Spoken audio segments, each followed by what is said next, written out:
شمسی کیلنڈر اور قمری کیلنڈر کی تفریق ہے، اس پر بھی ہم نے بہت تفصیل سے بات کی ہے کہ سورج ہو یا چاند ہو، قرآن نے تو والشمس والقمر حسبانا قرار دیا ہے۔ حساب کتاب شمس ہو یا سورج ہو اس کے حساب سے کیا جا سکتا ہے۔ یہ شمس ہو یا قمر ہو، دونوں ہی اللہ کی تخلیق ہیں، اللہ ہی ان کا خالق ہے۔ ہر زمانے میں لوگوں نے اپنے اپنے حساب سے آسانی کو مد نظر رکھتے ہوئے جو چاہا اس کو اپنا لیا۔ زمانے گزرتے رہے، مرور زمانہ کی تبدیلی کی وجہ سے لوگوں نے ان چیزوں کو لوگوں میں تفریق کا ایک ذریعہ بھی بنایا۔ چاند کو قمری کیلنڈر کے نام سے موسوم کر دیا اور ساتھ میں اس کو کسی نے اسلامی مہینہ قرار دے دیا، کسی نے کسی مذہب میں اس کو کسی اور نام سے موسوم کیا ہوا ہے، کسی نے اس کے محرم، صفر، ربیع الاول کے نام رکھے ہوئے ہیں، تو کوئی اس کو کسی اور نام سے بیان کر رہا ہوتا ہے۔ یہ بات سمجھنے والی ہے کہ مختلف سیارے، ستارے، چاند، سورج، یہ وہ بڑی بڑی اللہ کی تخلیق ہیں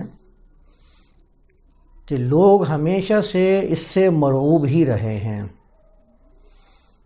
اس سے رعب میں ہی رہے ہیں۔ انسان نے جب ان چیزوں کو دیکھا تو ان کو اپنا خدا بنانا شروع کیا تھا۔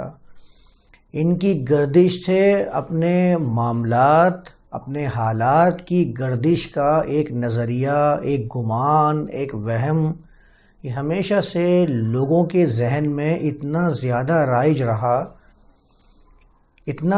رائج رہا ہے کہ لوگوں نے اس کے مطابق ہی اپنے معاملات کو چلانا یہ سب سے محتاط طریقہ اور محتاط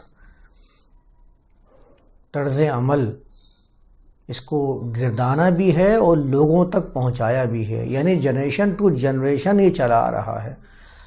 ہم کیا سمجھتے ہیں آج کی اتنا زیادہ ہم کہتے ہیں کہ ترقی یافتہ انسانیت آج ترقی کی بلندیوں پر، رفعت پر پہنچ چکی ہے، اتنا معاشرہ مہذب ہو چکا ہے، تہذیب یافتہ ہو چکا ہے، ہر چیز کو اس نے تراش خراش کے خوبصورت ترین بنانے کی کوشش کی ہے، لیکن کیا آپ یہ سمجھتے ہیں کہ ذہنوں سے یہ چیزیں نکل چکی ہیں؟ ذہنوں میں یہ چیزیں رائج ہیں، ان کو رائج رکھا گیا ہے۔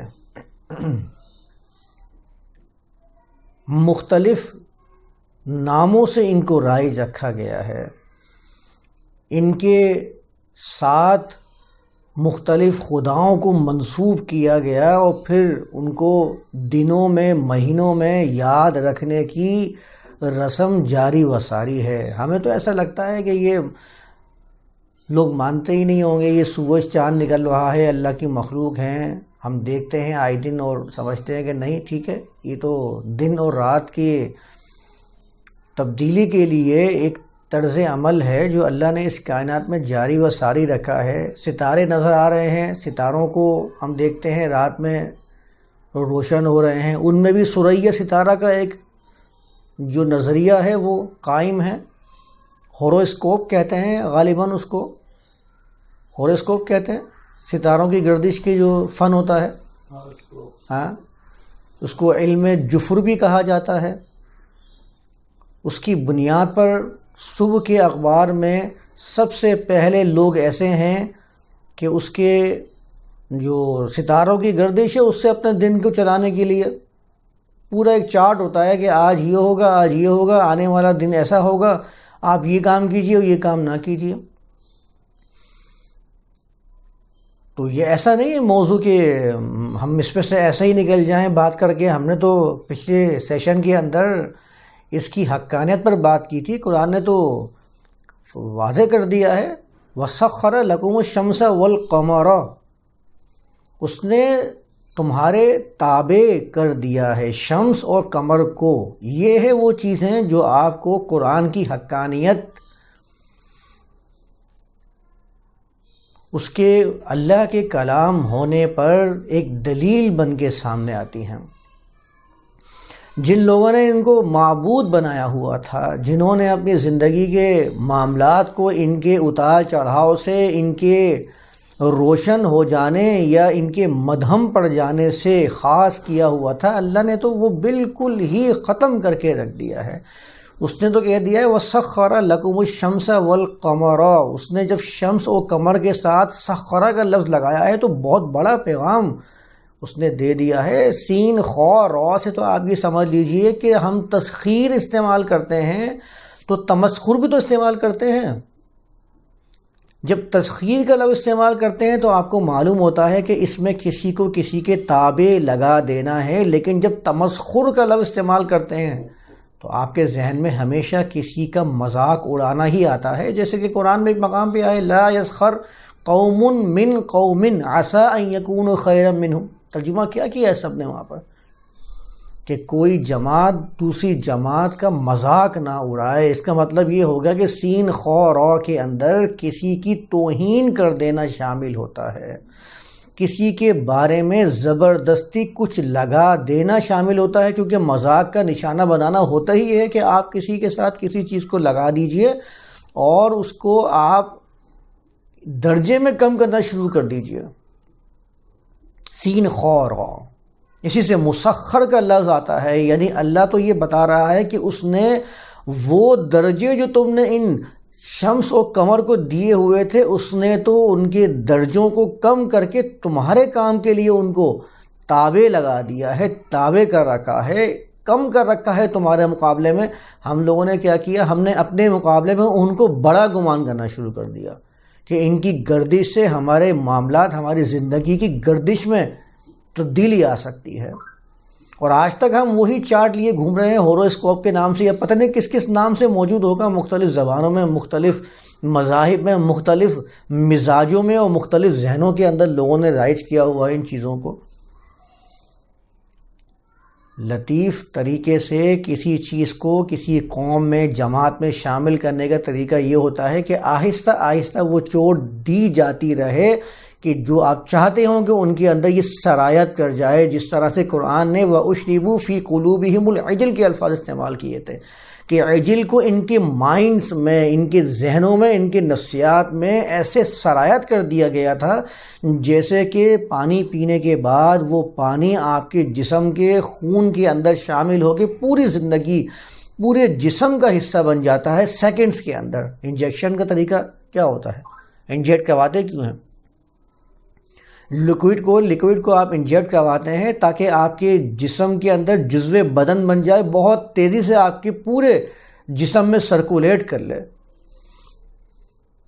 اگر کسی کے اندر ایسی چیزوں کو رائج کرنا ہوتا ہے تو ان کے رگ و پا کے اندر بار بار وہ چوٹ لگاتے رہنا ہے، اتنے لطیف انداز سے ان کو معلوم بھی نہ ہو اور ان کے اندر وہ چیز سرایت کر جائے۔ کون بچا ہوا ہے ان چیزوں سے؟ میں نے کہا تھا نا، یوم السبت کا لفظ عربی زبان میں رائج کر دیا، یعنی ذہن میں وہی آ رہا ہے اللہ کے فارغ ہو جانے کا، آرام کر دینے کا دن۔ آپ کیسے نکال سکتے ہیں اس کو؟ انگلش کے اندر آ جائیے، سنڈے سورج کا دن، سورج دیوتا کا دن۔ تھرسڈے، تھورس ڈے استعمال کرتے ہیں۔ تھور وہ جو طاقت کا خدا ہے، جنگ کا خدا ہے، غضب کا خدا ہے، اس کو تھور کہتے ہیں، تو انہوں نے تھرسڈے استعمال کرنا شروع کر دیا۔ فرائیڈے کو فریا، جو محبت کی دیوی تھی، اس کے نام سے محبت کی دیوی کا دن فرائیڈے، فریا ڈے۔ منڈے کو مونس ڈے استعمال کرنا شروع کر دیا، یعنی کہ سورج اور چاند جس کی ہم بات کر رہے ہیں اس کے ناموں سے دنوں کو موسوم کیا ہوا ہے۔ سیٹرڈے کو سیٹرن یا کچھ اور نام تھا، میں اس دن اس کو پڑھ رہا تھا۔ اسی طریقے سے مہینوں کے دنوں کے، مہینے کو جو نام رکھے ہوئے ان کے اندر بھی یہ چیزیں سرایت کی ہوئی ہیں۔ آپ پڑھتے جائیے اور دیکھتے جائیے کس طریقے سے خداؤں کے ناموں کے اوپر انہوں نے مہینوں کے نام بھی رکھے ہوئے ہیں اور دنوں کے نام بھی رکھے ہوئے ہیں۔ آپ کیسے نکل سکتے ہیں؟ اتنا زیادہ سرایت کر چکی ہے یہ چیز کہ اب نکلنا ناممکن ہو چکا ہے ان چیزوں سے۔ قرآن نے تو چند ہی لفظوں میں، بلکہ میں تو چند لفظوں کی بات کر رہا ہوں، ایک ہی لفظ میں اس نے کہا کہ سخر الشمس والقمر، سخرہ کا لفظ لا کر بیان کر دیا کہ یہ تمہارے دن کے، تمہارے حالات کے اوپر اثر انداز کرنے والے چیزیں نہیں ہیں، یہ فقط دن اور رات کے پیمانے ہیں، اس سے زیادہ کچھ بھی نہیں ہے، یہ تمہارے لیے مسخر کیے گئے ہیں، تم ان کے لیے مسخر ہوئے جا رہے ہو، وہ تمہارے لیے مسخر کر رہا ہے، تم ان کے لیے مسخر ہو جا رہے ہو، کہ ان کے کم زیادہ ہونے سے، ان کے اتار چڑھاؤ سے، ان کے گہن لگ جانے یا ان کی روشنی کا تیز ہو جانا، یہ آپ کی زندگی پہ اثر کرتا ہے۔ باقاعدہ یہ چیزیں ہمارے ہاں رائج بھی ہیں اور بتائی بھی جاتی ہیں۔ ان کو انسانوں کے لیے مسخر کیا گیا، اس کائنات کی تمام مخلوقات کے لیے مسخر کیا گیا، سب سے زیادہ اثر جو لیا وہ انسان نے لے لیا۔ اس نے اپنی بانٹ جو ہے وہ اس کے مطابق کرنا شروع کر دی کہ سورج جو ہے وہ فلاں مذہب کا ہوگا اور شمس جو ہے وہ خدائی مذہب کا ہوگا۔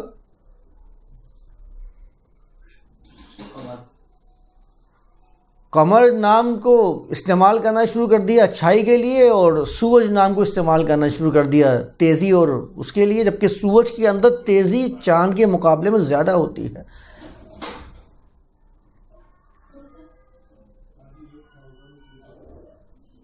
میرا فلاں بیٹا چاند سا بیٹا ہے، سورج سا بیٹا نظر نہیں آتا کبھی بولتے ہوئے۔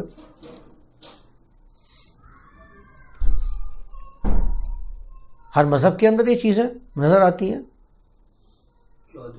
چودھویں کا چاند چمکتا ہوا نظر آ رہا ہے تو اس کو چودھویں کے چاند سے تعبیر کرنا شروع کر دیا۔ چہروں سے چاند کے جو تشبیہ ہے وہ دینا شروع کر دی کہ چاند کی طرح منور چہرہ، سورج کی طرح کسی نے آب و تاب سے چمکتا ہوا چہرہ قرار نہیں دیا ہے۔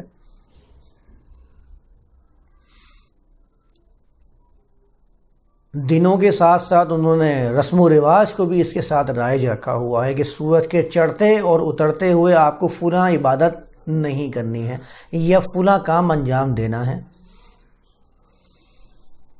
بات تو بہت تفصیل سے کی جا سکتی ہے، وہ موضوع ہے جس میں دنیا کے مختلف مذاہب شامل ہیں۔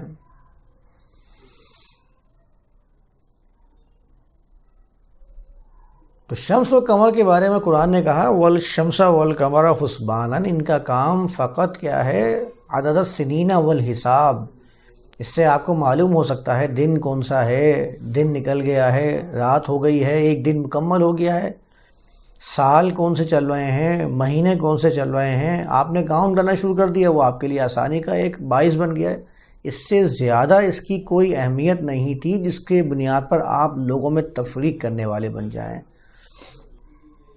جس کی بنیاد پر مذاہب بن جائیں، جس کی بنیاد پر ہم یہ بیان کرنا شروع کر دیں کہ چاند کے جو مہینے ہیں وہ اللہ والے مہینے ہیں، للہیت والے مہینے ہیں، اور سورج والے جو مہینے ہیں وہ للہیت والے نہیں ہیں بلکہ غیر خدائی نظام والے مہینے ہیں۔ یہ سب غلط تقسیم ہے۔ بہرحال تو آپ خود بھی اس کا جائزہ لے سکتے ہیں کہ کس طریقے سے ان چیزوں کو ہمارے اندر رائج رکھنے کے لیے مہینوں کے، دنوں کے ناموں کو خداؤں کے نام سے منسوب کر کے وہ دن ہی مقرر کر دیے گئے ہیں تاکہ کسی نہ کسی طرح وہ خداؤں کے نام ہمارے ساتھ لگے رہیں۔ میں نے کچھ مثالیں تو دی ہیں، کچھ مثالیں آپ خود ہی دیکھ لیجئے گا۔ جنوری، فیبروری اور مارچ اور اپریل، یہ سارے کے سارے جو نام ہیں یہ سب کسی نہ کسی خدا کے نام ہیں،